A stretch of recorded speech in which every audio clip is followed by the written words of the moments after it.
नमस्कार जय जगन्नाथ आशा करुँची समस्ते भल थे मु भी बहुत बढ़िया अच्छी तो मु वेलकम करुँची मो channel Ankita recipe and blogs रे। तो चलते स्टार्ट करवा आज गोटे नुआ रेसिपी।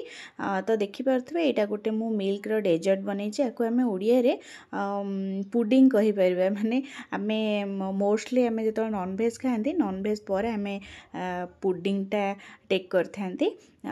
तो देखंतु एठी मु सेटा बनाउची। देखंतु प्रथमे मु गोटे बाउल नेली, बाउल ऊपर गोटे छोट ग्लास नेली, ग्लास नहीं कि मु दीटा अंडा को मु एथिरे फटई दोची। माने क्वांटिटी आपण ठीक रखिले सही अनुसार आपण सब गुडा को क्वांटिटी को मापिकी नेबे। माने एई छोट ग्लासटा जेहेतु मु यूज करची काचो ग्लासटा, तो एई काचो ग्लास रे मु सब जिनिस को मापिकी नेबे। मोस्टली हमर अंडा आउ क्षीर मेनली एथिरे यूज होता है। तो ये दुटा जिनसर बैलेंस आमको ठीक हिसाब से रखा पड़ता है। तो जदि आमर क्षीरटार कंसिस्टेंसी पतला थाए तो ताहले आमे टिके मोटा क्षीर जो पैकेट वाला क्षीर आसे सेटा को आमे यूज करि परिबा। जदि आमे देसी क्षीर एटी पतला क्षीर टिके यूज करछन्ती ताहले आमे अंडा ठो टिके माने जदि आमे 1/3 नौचंती अंडार भाग मापटा क्वांटिटी रे आमे क्षीर नेबा 1/4 माने पाखापाखि पूरा गोटे ग्लास क्षीर नेबा। 1/3 जदि अंडार क्वांटिटी होची ताहले गोटे ग्लास पाखापाखि आमे क्षीर नेबा।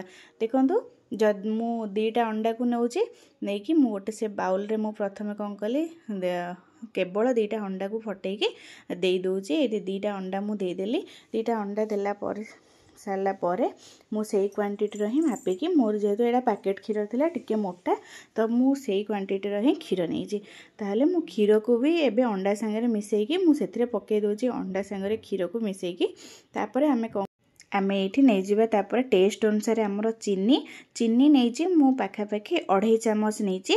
आपड़ चाहिए कम बेसी भी करि पारंती। तापरे आमे मु नहीं ये 2 चामच खंडे मैदा नहीं। मैदा मोस्टली यूज होता है पुडिंग रे। जदि नाई आपण मैदा नो नाहती ताहले आपण पाखरे जदि ब्रेड थाए मैदार ब्रेड ताकू आपण तार चारि साइड काढ़ी ताकू आपण गुंड करिक नहीं पारिबे। तापर देखंतु मु अलैच छोट अलैच अल्प देली। तापर अल्प लूण देली पिंच गोटे पिंच लूण देली। तापर आपण जदि चाहूचंदी आपण नहीं पारिबे ड्राई फ्रूट्स ना तो स्किप करि पारिबे। मु एठी नहीं आइछि पाखापाखि 7 ରୁ 8टा बड़ काजू को मु छोट छोट खंड करिके नहीं आइछि एठी। तापर देखंतु आमे जो अंडार योग थाए ना केसरटा थाए ताकू आमे प्रथमे गोळी देबा। तापर सब गुडा मिक्स भलसे हे जिवो। जदि आमे केसरटा को भलसे न गोळुचन ना से बिल्कुल गोटा गोटा हेकी बन हेकी रहि जिवो। जदि जेहेतु आमे मैदाडा भी आ संगर ही पकई देइचंदी। देखंतु भलसे मु मिसई दोछि। देखंतु भलसे मिसई साला पर बिल्कुल भी पानी देबेनी। जदि क्षीर मोटा अच्छी ताहले सेही माप नेबे। जदि देसी क्षीर अच्छी ताहले टिके अधिक क्षीर नेबे। तापर देखंतु मु गोटे स्टैंड माने केक जो बेक हुए सेटा मु नेली नहीं कि सेथिरे अल्प गुआ घिओ नेली। आपण चाहिए आकु रिफाइन ऑयल भी नहीं पारंती किंतु मु गोटे भल फ्लेवर माने बास्ना पे मु गुआ घिओ नहीं जाइछि। गुआ घिओ नहीं साला परे मु जो बैटरटा को सेटा को आमे एथिरे दे देबा। बेटर देके आम ये भेनिला एसेंस भी तापर अल्प भेनिला एसेंस माने 2 to 3 ड्रॉप्स आम भेनिला एसेंस देबा। भेनिला एसेंस देके आम ताको पुणी भलसे गोले नबा। गोले देखंतु गोले सारा पर मुझे बिल्कुल भी माने जो रेस्ट पे छाड़ुचंदी केक रे अल्प समय तापर इनो गोलुचन सेमती किछि भी नुह। आमे ताको बिल्कुल भी रेस्ट पे छाड़ीबानी जेहेतु आमे एथिरे अंडा ऑलरेडी पकई गोलेचन ना तो बिल्कुल ताको रेस्ट भी दरकार नहीं। आमे सांगे सांगे ताको स्टीम करवा।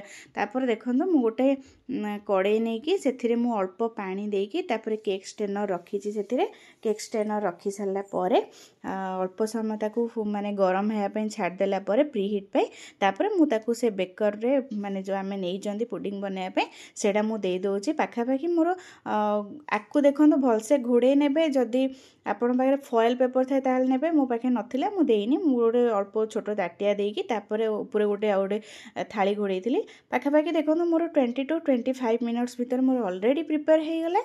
देखो मोर बिल्कुल आउ लगुनि।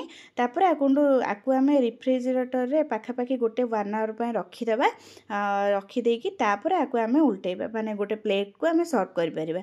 आकु सांगे सांगे सेमती करिबेनी जेहेतु बेसी किछि हमर पाउडर किछि एथिरे पड़ीनी ना तो आपन निहाती जानिथिबे पुडिंग गुडा आम जेतबेला टेक करंती से टिके ठंडा लागि थाए काहेकि ना से जेहेतु खाली मिल्क पाउडर क्षीर अंडा अल्प मैदा रही थाए ना तो सेथिमे ताकु सांगे सांगे बाहर रखा जाएनी आपण टिके ठंडा कर साला पर ताको खाई परिबे माने सर्व कर परिबे।